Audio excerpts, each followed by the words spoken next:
today? Come on. Hello, everyone. Okay. Today, I'm going to talk to you about my past. I'm Jim Marous, and I'm a bank marketer. Now, this is when you go, hi, Jim. Exactly. I have gone through 6 of the 7 steps and can't get through the last one. My first group presentation was made 37 years ago yesterday. How many of you were in banking in 1980?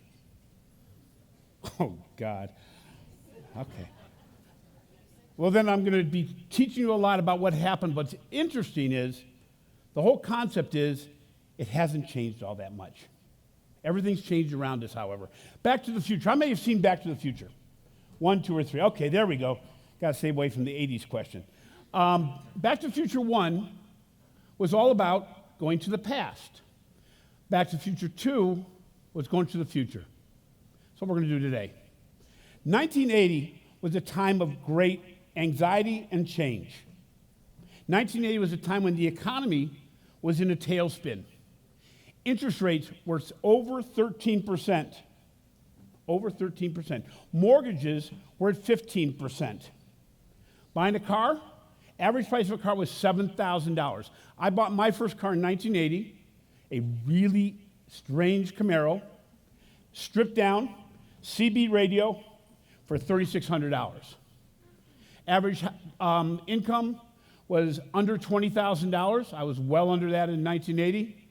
Average house was over 60, just a little bit over $60,000. In 1980, the Post-it note made its debut. Ads did the camcorder at a really good price of $5,000.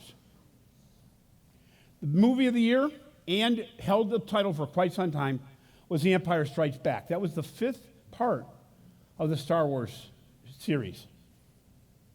America got around their TV set to watch a network TV show called Dallas. They had to wait all summer to find out what? Who shot JR? You got it. Who shot JR?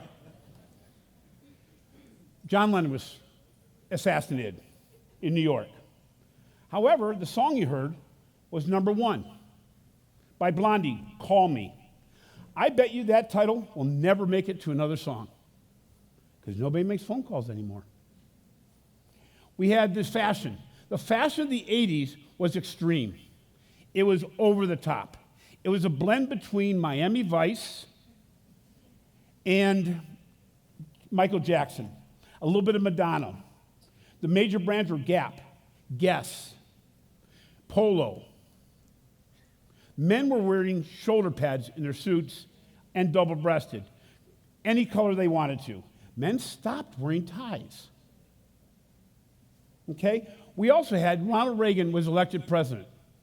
He was an inexperienced politician who came into office and took over Jimmy Carter because during Jimmy Carter's administration, gas prices went from 33 cents to $1.19, I guess it was. In addition, by the way, the last 2 slides, the last 2 covers, actually didn't happen until 82 and 84. We did not really have computers in 1980.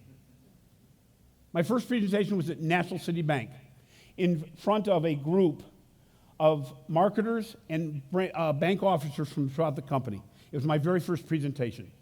My boss had one concern, because I was in charge of marketing at National City Bank that time. Not advertising, which was the big department. I was in marketing, which was more of a sales department. My boss had one concern. Don't drop the slides. Because he had an image in his mind, if you ever remember the slide carousels, that the top would be loose, I'd be walking down the stairs, and we did not have them numbered. So things have changed quite a bit. However, in bank marketing, they haven't. It's deja vu all over again. We had non-bank competition in 1980. It was called the savings and loan. We also had competition from gas credit cards, department store credit cards, not restaurant, but grocery store credit cards. Home Savings Bank was one of many organizations that went under in the early 80s. Why did they go under? Basically, the government got involved. The government thought that if you unleash interest rates and make it so people can pay any rate possible on not only savings accounts, but on checking accounts, that somehow they'll take care of the savings and loan crisis, which was caused by interest rates on mortgages going way up. It didn't quite work out that way. Remember the term unintended consequences? This was the beginning of that. We closed a lot of savings and loans. Now, what was good as a bank marketer, we did have continuous and on-demand balance updating. It was done with this. People took passbooks to their branch on the 15th and 30th of every month. We had branches that took 17, 20, 22 teller stations. And we had people out the door from the beginning of the day to the end of the day. We would close the office doors 20 minutes after the branch hours were closed. We had to have a person stand in line saying, "That's it." Good news is, we did have digitalization of the branches, but only behind the teller window. That's when computers were first used. That's what did the updating of the balances. So we did have digital banking back then, just not quite the way we had it now. We were looking to find ways, how can we leverage the people in the lobby? There's no way to leverage people in the lobby, especially when direct deposit wasn't really a thing until 1986. It was not even required by the government until 1996. We had branches filled with people. Now, we did introduce first mobile banking. Many of you probably don't remember that, the first mobile bank. It was a drive-up ATM. The drive-up ATM was unique in that for the first time, you could take out money in cities that were not where your bank was located. We also introduced the branded debit cards. Until then, they were ATM cards. They were simply available for your local ATM. So we were marketing these things. These were the same things that you're marketing today, but just with different names. Mobile banking, ATMs, digital, okay? The terms of 1980 were things such as database marketing, relationship marketing, CRM, and to have differentiation. Those are the themes. What are they today? I think we maybe call something just a little bit, maybe it's, relationship marketing, but we do it in a different way. We knew we were having a ton of data, and we had to apply it. Bless you. We knew that we also had products that we had to differentiate. How many of you know why we have more maturities in October than any other month? Does anybody know? Come on. Anybody? That's pretty cool. In 1980, they introduced something called the All Savers Certificate, another government action that they thought was a great idea to help save in savings loans. The All Savers Certificate was a tax-free certificate where all the interest up to $2,000 for a couple, $1,000 for a person, was deferred. They came in two terms, 1 year and 18 months. So you look on your balance, I'll guarantee it's still the same. Your highest maturity dates is in October. You can go back to your offices and say, I got a question for you. Why is it so high? And, oh, by the way, if you go 6 months from then, that's the second highest month. I think that's March. Okay? Also, there was interest on checking accounts. We also thought we'd differentiate ourselves. We're a full-service bank. Doesn't sound too different from how we're trying to differentiate the credit union industry, the independent bankers, the community bankers, and with full-page ads to boot. Okay? So we had challenges. We didn't have computers to do all the things, but we knew what we had to do. We had to differentiate. We had to move forward. What were our challenges? This is interesting. This is actually from a memo that I found from 1980, no lie. Communicate to reflect the government regulatory opportunities. In other words, let's see if we can't get more of those All Savers certificates.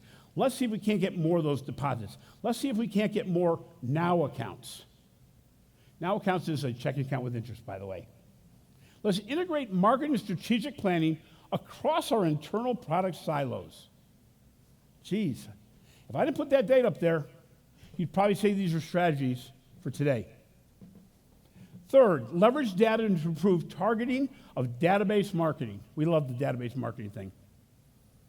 Interestingly, 13 years from the day I did my presentation about database marketing and targeting, came out a book. How many of you were in banking in 1993? There's a few more hands. Does anybody remember what the most popular marketing book was that everybody had on their desk? It was smaller than the normal one. Anybody? Yep, that and One-to-One Future by Don Peppers and Martha Rogers. If you can get it, get the book. Because in 1993, they said that targeted marketing will take off first in the banking industry. And you'll be able to communicate and customize services and customize communication to individual customers. I read it again. I said, "See, Don, can we republish this and make it look like it's a brand new thought?" Because it hasn't happened yet in most cases. Scariest thing about going back to the future: our computer systems. These were relatively new in 1980. Most were put in place in 1976, 1978. I will make a guarantee that if you can get into your IT department, they may not look a lot like this, but I'll guarantee it's the same core system. And we did not know how to take care of ATMs at that time, and we're trying to have this now support all the digital work we're doing. We need to stop the insanity. Insanity. Doing the things over and over again and expecting a different result. Doing things over and over again and expecting a different result. We need to get off the treadmill. The technology and the world around us is changing extraordinarily quickly. For the first time in 37 years, the consumer is entirely in charge. In fact, they're the engineer of the train. Until the last 5 years, we ran the train. We drove the train. The consumer is simply on the train, doing whatever we wanted to. We still make it very difficult for the consumer to get off the train and to switch accounts. But every single day, it gets easier. Every single day, what we have is being integrated behind the scenes of a consumer's lifestyle. How many of you have Amazon? How many make purchases on Amazon? How many of you don't tell Amazon what card to use? It's automatic. You just push the button. How many of it goes to PayPal? So you've double dipped. You've double decided where this is going to go. How many have gone into an Uber? You know that transaction's under you don't know where the bank account is. How do you get somebody to change their credit card to your bank if it's embedded in everything the customer does? In addition, everything we do, we had a report that came out at the beginning of the year, and I think you all have it on your flash drive, the 2017 Retail Banking Trends and Predictions. Every single trend and prediction, from number one, which is improving the customer experience, to the last one, which is innovation, is being driven by data. And remember, guys, great data should not just generate phenomenal reports. They need to generate great customer experiences.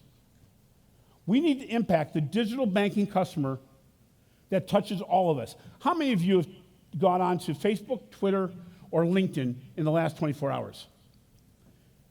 Are you all millennials? I doubt it. As some of you know, I am just continually am on Twitter, okay? I'm not a millennial. So when you start thinking about digital, most millennials are digital consumers. Not all digitals are millennials. It's quickly changing. Connected devices.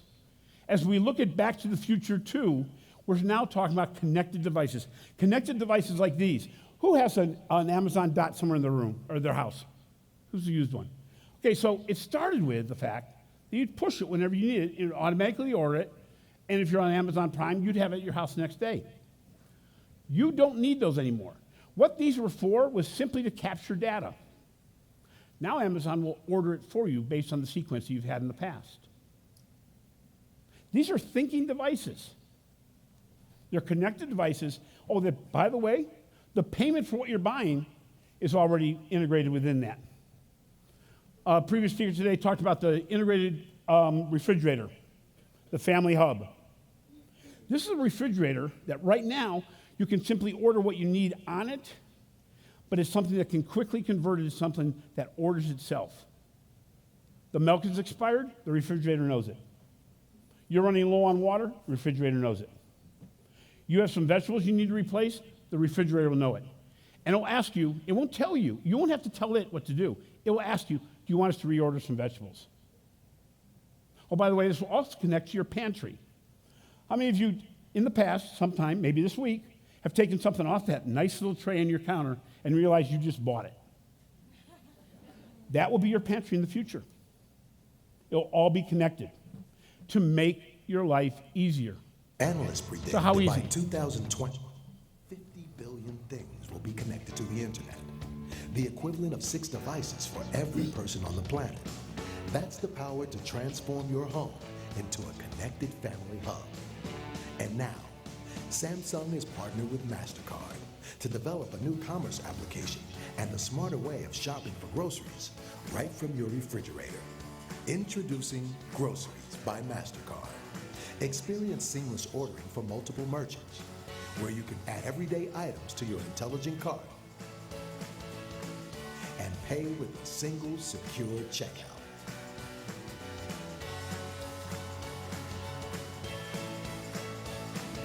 Keep your fridge well stocked and your home happy with Groceries by MasterCard. How about the new mobile banking app? Alexa, Google, Apple are all connecting to the automobile. Why? We're going to be spending more time in automobiles of some nature, and we won't have to have as many distractions because of the autonomous driving capabilities. I personally do not foresee a completely autonomous automobile becoming completely popular for a long, long time. However, I have a son who's 19 years old. He had, stressing the word had, a 2006 Toyota. He ran into the back of a semi, not too bad, but he totaled the 2006 car. The semi never even knew it hit him. It took out the side of the car, the passenger side of the car. In the 2006 Toyota, you found out about the fact you had an accident when you had the accident. If he had a 2016 Toyota, the Toyota would warn him about the possible accident. That's the difference between what we did in the past and what we have to do in the future in banking. No longer can we provide rear-view mirror banking advice. We need GPS. We need to prove to the customer we know them, we look out for them, and we will reward them. We need to protect them from financial errors. So how about contextual commerce? How about VR goggles? This is Alipay, Alibaba's financial side. This person, by the way, is shopping in a mall. When she walks to the mall, by simply sitting there, she can make a purchase by going like this. Now, it's a little scary, but what it means is we don't have to go anywhere to make our lives simpler. This is a device. We may not use devices. This is a movie from quite far back. This is what's available today. This type of technology is there where we're going to be able to make transactions, do banking, do everything, either in this kind of scenario or with a 3D hologram of our private banker next to us. We've talked about this in some other classes or in some other sessions about voice first. This is something that's going to happen. You cannot sit on the sidelines for voice first technology. How many of you have an Alexa device? How many of you have more than one in your house? Okay, some good things and bad things about Alexa. Alexa is right now a responding device. This Alexa will become a proactive device that will tell you what you need to do. It learns. These devices, be it Alexa, be it Google Home, be it the new Apple device that's going to come out, is going to be the technology that's going to drive banking. It allows you to get away from the keyboard and simply ask questions or be given answers proactively about what you need to do. Getting into your car and being told, by the way, you need to go to the bank today. Your balances are lower than normal compared to what's happened over the last 10 years. The ability to use contextual commerce, to be able to use your voice to do transactions, will change banking forever. It's a matter of whether or not you're going to be on the front end of that, or as they call it, just be on the dumb rails. So we look at Back to the Future call to action. We look at the fact that you need customer centricity. You got to make the customer. Now, these are all buzzwords at best, but think about the impact. Think about the importance, because all of these are what you have to move forward in the future. Culture of innovation, be data-driven. Contextual engagement, that means not only to tell me what I need to do, but to know where I am. I walk into an auto dealership, and you ping me and tell me, I will give you a better rate on an auto loan, and you're already pre-approved. Simply take a picture of the VIN number, and we'll tell you how much we'll give you. That's contextual commerce. Design matters. We can no longer offer people online banking on a phone.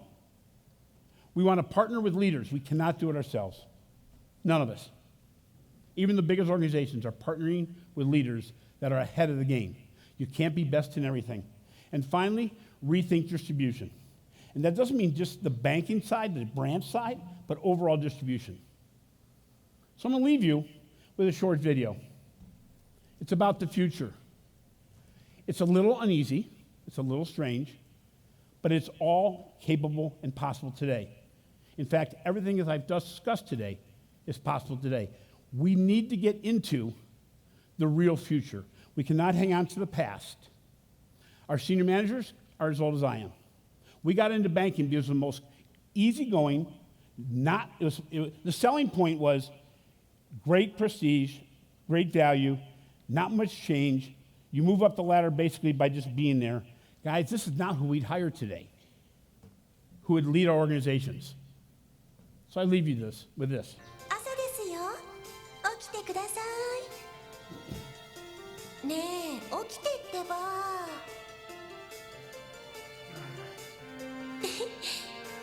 おはよう。おはよあ、今日雨が降るかもしれないから傘持って行って。急がないと遅刻しちゃうよ。う。行ってきます。行ってらっしゃい。気をつけてね。19ページ、商品のラインナップについての。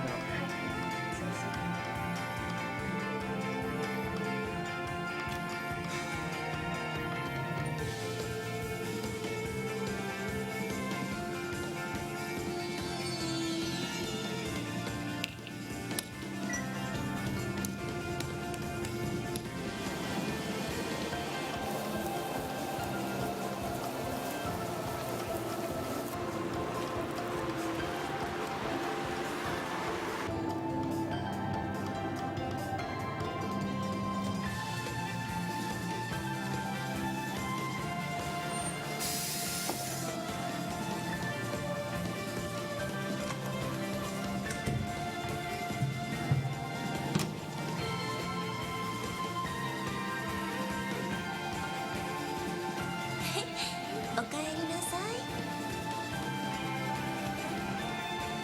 なんかさ、家で誰かが待ってるっていいもんだな。さっき思ったんだ。帰ってくるとき。おやすみ。おやすみなさい。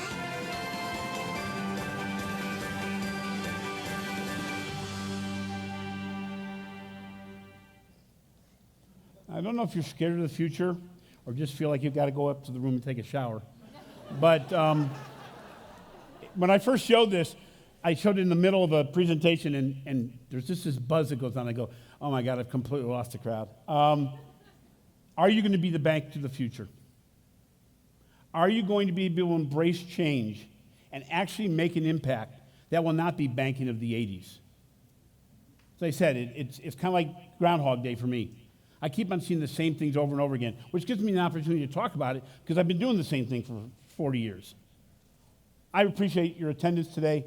I appreciate you sticking around. I appreciate all you've done this week with Jeffrey and I. Thank you very much.